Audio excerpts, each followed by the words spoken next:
Salam sejahtera. Terima kasih karena bersama dengan saya. Calon Perikatan Nasional akhirnya buat pengakuan yang kita tunggu-tunggu. Akhirnya dia buat pengakuan dan buka mulut isu ISO 14001 yang didakwa dimilikinya oleh siapa lagi kalau bukan timbalan Presiden PAS, Tuan Ibrahim. Tuan Ibrahim telah pun mengatakan tentang calon Perikatan Nasional ini yang mempunyai ISO 14001. Ramai orang mengejek, mencemu, mengecam, dan menyindir, mempesenda kesilapan itu. Namun tidak ada pembetulan setakat ini yang kita dengar daripada Tuan Ibrahim. Dia membiarkan isu itu. Tak tahulah dia fahamkah tidak, dia tahukah tidak, atau buat-buat tak tahu. Atau biarkan sajalah kesilapan itu supaya tidaklah mengaku silap. Ada orang di dunia ini dah buat silap tak mengaku silap. Nah, itu paling sadis lah orang-orang macam tu. Tapi yang baiknya, calon Perikatan Nasional di PRK Sungai Bakap ini, yaitu Abang Abidin, akhirnya mendedahkan, buka mulut soal ISO 14001 ini, mendakwa ada sedikit silap. Akhirnya dia mengatakan, mewakili Tuan Ibrahim, yang ada sedikit silap. Apa pula silapnya? Calon Perikatan Nasional PN, Abidin Ismail, akhirnya tampil buka mulut mengenai pengumuman latar belakangnya yang didakwa memiliki sijil ISO pertubuhan antara bangsa untuk piawaian. Abidin sejak diumumkan sebagai calon menerima sindiran pedas. Selepas diumumkan sebagai eksekutif logistik yang mempunyai sijil ISO 14001 sistem pengurusan alam sekitar. Bercakap kepada media malam tadi, Abidin mendakwa ada sedikit kesilapan semasa latar belakangnya diumumkan oleh pemimpin PAS baru-baru ini. Beliau mengaku sebenarnya sijil ISO tidak pernah diberikan kepada individu. Sebaliknya hanya untuk syarikat. Sebenarnya netizen kata kami tidak menunggu pembetulan daripada calon Perikatan Nasional ini, kena bukan dia yang buat silap. Netizen kata kami tunggu pengakuan orang yang buat silap, yaitu Tuan Ibrahim. Tapi entahlah kenapa sampai sekarang Tuan Ibrahim tidak membuat apa-apa pengakuan pembetulan. Malu silap kot. Itu orang bawa naratif, kita tak nafikan ada sedikit kesilapan, kata beliau. Kesian jugalah calon Perikatan Nasional ini kan. Sudah kena sindir, sudah kena kecam, barulah terpaksa mempertahan diri sendiri. Tuan Ibrahim mana? Takkan tak mempertahan pula. Bagi tahulah yang tersilap, mengakulah yang tersilap. Pertahanlah calon ni, kesian juga kan, terpaksa pertahan diri sendiri. Saudara-saudara sekalian, sebenarnya sijil ISO bukan untuk individu, kata Abang Abidin. Tetapi mana-mana syarikat atau badan-badan berkanun pun perlu ada ISO piawaian pelanggan. Itu perlu ada ISO, katanya. Itu tak ada apa, mereka manipulasi isu saja, katanya selepas majlis ceramah Perdana PN malam tadi. Selain isu ISO 14001, taraf pendidikannya juga menjadi tanda tanya kerana perinciannya tidak ditonjolkan ketika diperkenalkan oleh Datuk Seri Tuan Ibrahim Tuan Man. Beliau tidak dapat mengelak dari kritikan. Dikritik berikutan dianggap cuba menyembunyikan latar belakang pendidikannya. Sekian untuk kali ini. Ikuti terus ulasan kali ini dan tolong tinggalkan komen Anda. Salam sejahtera, terima kasih karena bersama dengan saya di Nazilin Unity Channel. Yang ini siaplah KJ dan Perikatan Nasional. Kali ini mereka dicabar. Perikatan Nasional KJ dicabar. Lepaskan jawatan kontrak dengan syarikat yang ada kaitan dengan BlackRock. Karena sebelum ini mereka galak nak pula menghantam Anwar Ibrahim kerana BlackRock. Kali ini mereka dicabar. Perikatan Nasional KJ supaya melepaskan jawatan kontrak dengan syarikat berkait BlackRock. Nah, kita tengoklah mereka ni benar-benar berjuangkah atau sekadar menunggang isu ini untuk jadikan isu kepentingan sendiri untuk politik. Perikatan Nasional dicabar untuk menyatakan pendirian secara rasmi terhadap syarikat BlackRock dan melepaskan semua jawatan serta kontrak mereka berkait dengan firma itu yang dikatakan mempunyai kaitan dengan Israel. Ketua Penerangan Angkatan Muda Harapan, Ammar Atan mendakwa, ada dalam kalangan anggota PN yang menerima gaji dari syarikat berkaitan BlackRock. Yang ini memang panas, cukup panas. Beranikah mereka menonjolkan diri dan tiba-tiba letak jawatan? Nah, kita tunggulah. Kita tunggu. Tetapi hari ini katanya, PN, Perikatan Nasional, sedang menjadi kumpulan terpaling Palestin sekaligus menunjukkan hipokrasi tahap tertinggi dalam tindakan mereka. Kami mencabar Perikatan Nasional PN, nyatakan pendirian mereka secara rasmi, dan melepaskan sebarang jawatan dan kontrak yang berkaitan dengan BlackRock jika mereka benar-benar committed dengan pendirian mereka. Sebagai contoh, Khairi Jamaluddin, jika beliau benar-benar menentang penglibatan BlackRock, beliau juga harus melepaskan sebarang jawatan dan kontrak yang berkaitan dengan syarikat tersebut.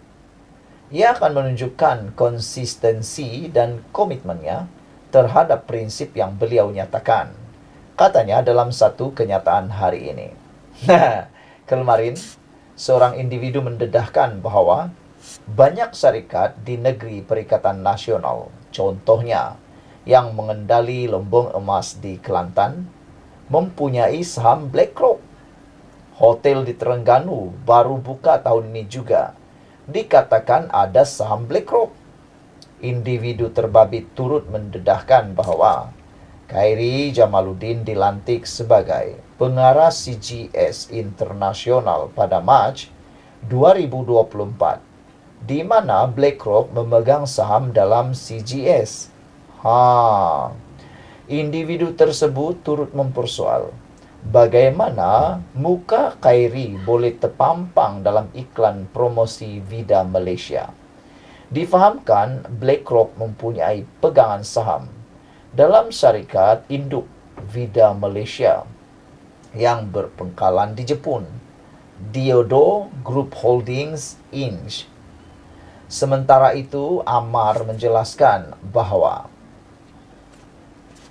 dalam urusan terbaru melibatkan Malaysia Airport Holdings Berhad, kerajaan sebenarnya hanya berurusan dengan GIP sahaja. Keputusan itu dibuat oleh Khazanah Nasional Berhad berdasarkan penilaian strategik dan kepakaran profesional untuk memajukan aset negara. Paling ironi sewaktu mereka berkuasa, dana syariah kumpulan wang simpanan pekerja KWSP sebanyak 600 juta US dollar sekitar 2.43 bilion ringgit telah diserahkan kepada BlackRock. Tiada pula bantahan daripada mereka ketika itu. Yang ini paling sadis. Hakikatnya, kekejaman Zionis Israel adalah isu yang melatari dunia sejak berdekad-dekad lamanya. Begitu juga dengan penglibatan perniagaan BlackRock dengan Amerika dan Israel. Mengapa waktu itu nada mereka berbeza? Dan mengapa pula hari ini menjadi terpaling Palestin, namun tidak semasa mereka berkuasa? Soalnya lagi. Pendedahan ini memang menarik. Pendedahan ini memang luar biasa. Anda share kepada semua orang. Dan kita jumpa lagi. Salam sejahtera. Terima kasih kerana bersama dengan saya di Nazlin Unity Channel. Pendedahan kali ini pasti Anda akan share kepada walaun supaya mereka tahu dan mereka berhenti mengecam Anwar Ibrahim berkait dengan BlackRock.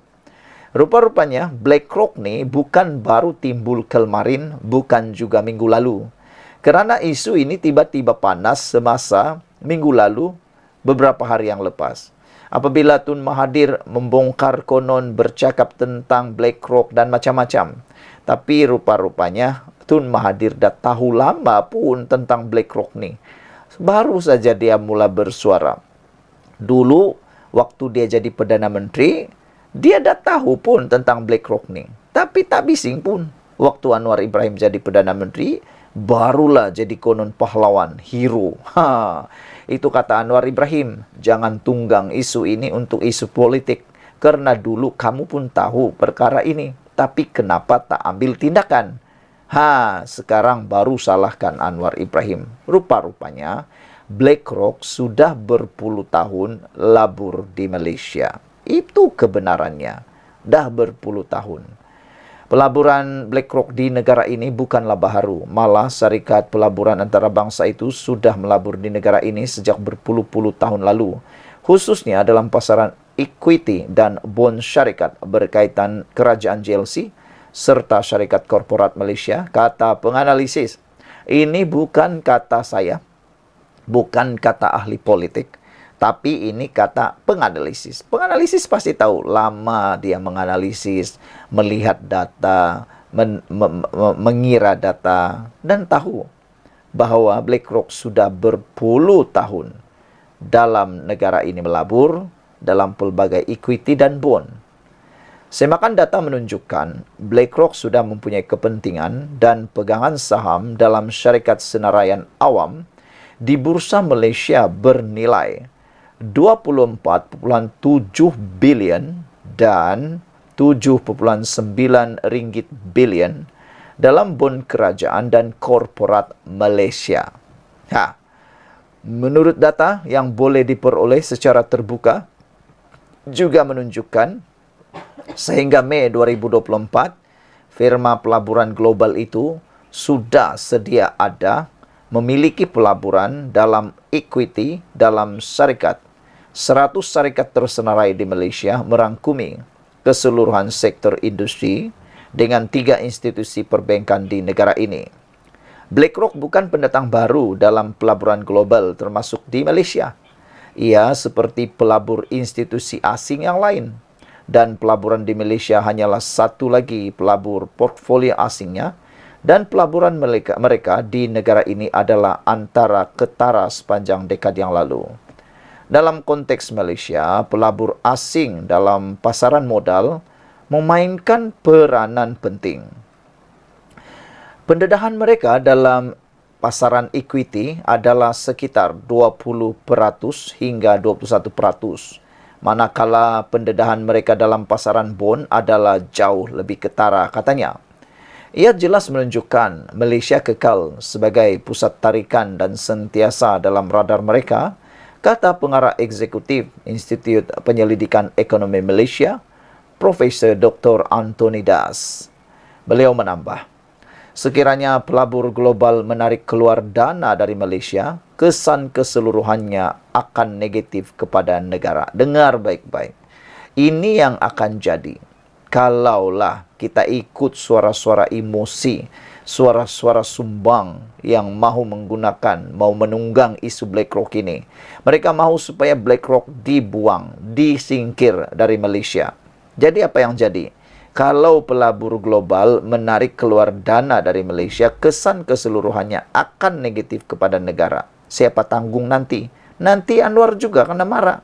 Jadi saya rasa mereka ni sengaja untuk merusakkan Anwar. Penarikan keluar ya pasti bukan perkara baik untuk keseluruhan ekonomi Malaysia. Persepsi negatif ini akan menjadi kebimbangan dan berpotensi menjejaskan mata wang serta memberi kesan berantai kepada bidang ekonomi lain. Jika terdapat penarikan keluar dana asing, kesan keseluruhan terhadap ekonomi dan rakyat akan terjejas. Berapa banyak kita boleh menyokong pasaran dan mata wang menggunakan wang rakyat melalui penampan? Jika kita tidak dapat menyokong, kelemahan berterusan ringgit pasti dirasai rakyat, tambah beliau. Selain itu, kata beliau lagi, pengaliran keluar dana asing jika berlaku akan memberi kesan terhadap rizab mata wang sesebuah negara dan menyebabkan bank pusat terpaksa menyokong mata wang. Persoalannya ialah sejauh mana bank pusat dapat menyokong mata wang. Dan jika mereka melakukannya dan kita akan melihat rizab berkurangan, ini akan membangkitkan bendera merah pada Malaysia, katanya. Selain itu, penarikan dana global boleh menyebabkan penurunan penarafan kredit sesebuah negara. Das berkata, Penurunan penarafan boleh berlaku akibat kehilangan keyakinan terhadap dasar dan persekitaran negara. Susulan itu, kos pinjaman antarabangsa kita menjadi mahal dan kita berisiko kehilangan minat asing, katanya. Pengarah Eksekutif Institut Penyelidikan Ekonomi Malaysia, Profesor Dr. Anthony Das, pengarah eksekutif institusi penyelidikan ini, beliau komen beliau adalah susulan pembabitan firma pelaburan infrastruktur global Infrastructure Partners GIP dalam Gateway Development Alliance GDA, sebuah konsortium yang mengumumkan tawaran bagi mengambil alih Malaysia Airport Holdings Berhad pada 15 Mei lalu yang menerima kritikan pihak tertentu. Sementara itu, Perdana Menteri Datuk Seri Anwar Ibrahim baru-baru ini berkata, penyertaan syarikat BlackRock dalam pengambil alihan MAHB tidak seharusnya dijadikan sebagai wayang politik. Anwar berkata, kerajaan tidak mempunyai keupayaan untuk membatalkan pembabitan syarikat di luar negara yang mempunyai kaitan dengan Israel kerana ia boleh menjejaskan ekonomi negara. Firma pelaburan berpengkalan di Amerika Syarikat itu sudah lama aktif melabur di Malaysia dengan jumlah nilai pasaran terkini ialah 4.3 bilion Amerika Syarikat dolar atau kira-kira 24.7 bilion ringgit, iaitu pelaburan ekuiti syarikat tersenarai sebanyak 18.7 bilion ringgit dan bond sebanyak 7.9 bilion ringgit. Berdasarkan senarai pelaburan BlackRock di Malaysia, 3 pelaburan perbankan adalah yang penerima pelaburan terbesar, iaitu Public Bank Berhad sebanyak 2.34 bilion, diikuti Malayan Banking Berhad 2.16 bilion ringgit dan CIMB dengan 1.42 bilion ringgit. Tenaga Nasional Berhad di tempat keempat dengan pelaburan 860 juta ringgit, disusuli Metal Aluminium 620 juta ringgit dan Selcom Digi 520 juta ringgit Malaysia. Sementara itu, nilai pasaran 30 pelaburan terbesar BlackRock di Malaysia adalah 15.5 bilion ringgit, manakala nilai pasaran pegangan ekuiti firma itu di negara ini adalah 18.7 bilion ringgit. Dari segi bond, BlackRock memiliki pelaburan tertinggi di dalam bond kerajaan Malaysia, iaitu 2.53 bilion ringgit, Petronas Capital 2.52 bilion ringgit, terbitan bond 1.57 bilion ringgit. Berdasarkan data di atas, penganalisis berkata adalah jelas BlackRock bukan pelabur baru tetapi sudah sedia aktif, malah memiliki pejabat operasinya di Malaysia. BlackRock adalah syarikat pelaburan antarabangsa terbesar di dunia dan menguruskan aset global bernilai kira-kira 10 trilion US dolar. Ditubuhkan pada tahun 1988, BlackRock memainkan peranan pelaburan utama dalam kebanyakan ekonomi negara terutama dunia, termasuk Malaysia. BlackRock dan 2 lagi firma pelaburan seumpamanya, iaitu Vanguard dan State Street, dianggap secara meluas sebagai pengurus aset the Big Three di seluruh dunia. Pengurus aset ini adalah antara pemilik terbesar syarikat dagangan awam. The Big Three ini memiliki aset di bawah pengurusan AUM bersamaan dengan lebih 75% daripada keluaran dalam negara kasar Amerika Syarikat dan pada 2023 atau kira-kira 55 kali ganda KDNK Malaysia pada 2023.